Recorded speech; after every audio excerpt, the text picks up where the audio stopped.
Firstly ఛానల్కి subscribe చేసిన వాళ్ళకి వ్యూవర్ టు సబ్స్క్రైబర్గా మారిన ఆడియన్స్కి Thanks a lot. Thank you. Video start చేసే ముందు చిన్న disclaimer. Part 1 the cursed gold hunt video చూడకుండా ఈ ప్రజెంట్ పార్ట్ 2 వీడియోని కంటిన్యూ చేయకండి. It will miss the continuity. Part 1 video comment సెక్షన్లో పిన్ చేస్తాం. ఈ వీడియోలో చాప్టర్ 2 మృత్యు నీడ the shadow of death. Ravi bedroom. అర్ధరాత్రి 2 గంటలు. టేబుల్ మీద ఉన్న ఆ బంగారు నాణెం వింతగా మెరుస్తూ ఉంటుంది. గది ఉష్ణోగ్రత టెంపరేచర్ సడన్గా పడిపోతుంది. వింతైన గొలుసుల చప్పుడు, గుహలో వినిపించిన అదే గాలి శబ్దం. అడవి నుంచి వచ్చేసాం, ఇక సేఫ్ అని రవి అనుకున్నాడు. కానీ అతనికి తెలియని విషయం ఏంటంటే దెయ్యం అడవిలో లేదు, అతని జేబులో ఉందని. ఆ రాత్రి రవికి నిద్రలో శ్వాస ఆడటం లేదు. ఛాతీ మీద ఎవరో కూర్చున్నట్టు బరువుగా అనిపించింది.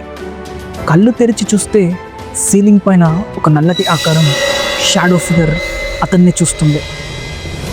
ఇక్కడ రవి పరిస్థితి ఇలా ఉంటే అక్కడ హాస్పిటల్లో అడవిలో జరిగిన బాణల ధాటికి సన్నీ ప్రవర్తన పూర్తిగా మారిపోయింది.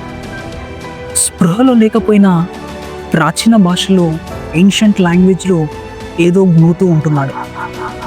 డాక్టర్లు సెడేషన్ ఇచ్చినా పనిచేయడం లేదు. సన్నీ చేతివేళ్ళు మెలికలు తిరుగుతున్నాయి.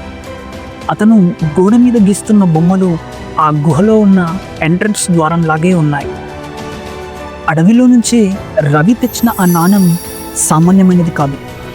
రవి దాన్ని చెత్తబుట్టలో వేసినా, దూరంగా విసిరినా మరుసటి క్షణమే అది మళ్ళీ అతని జేబులోకి వచ్చేస్తుంది.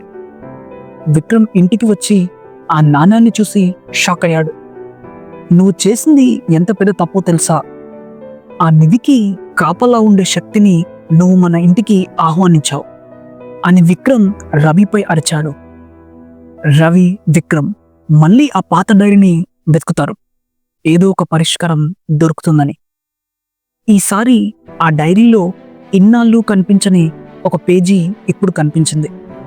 అందులో అక్షరాలు ఎర్రగా మారుతూ ఇలా రాసి ఉంది: అమావాస్య రాకముందే ఆ బంగారు నాణెం ఎక్కడిదో అక్కడికి చేరాలి, లేకపోతే ఆ నాణెం యజమాని రక్తాన్ని ఆఖరి బొట్టు వరకు తాగుతుంది. క్యాలెండర్ చూస్తే అమావాస్యకి ఇంకో 24 గంటలు మాత్రమే ఉంది. కరెంటు పోతుంది. కిటికీ అద్దాలు పగిలిపోతాయి. గదిలో వస్తువులు గాలిలో ఎగురుతాయి. ఆ నల్లటి ఆకారం విక్రమ్ గొంతు పట్టుకొని గాలిలోకి లేపుతున్నాయి. భయంకరమైన అరుపులు, గాజు పగిలే శబ్దాలు. ఆ శక్తికి కోపం వచ్చింది. అది ఇంకా వార్నింగ్ ఇవ్వడం లేదు, చంపడానికి చూస్తుంది.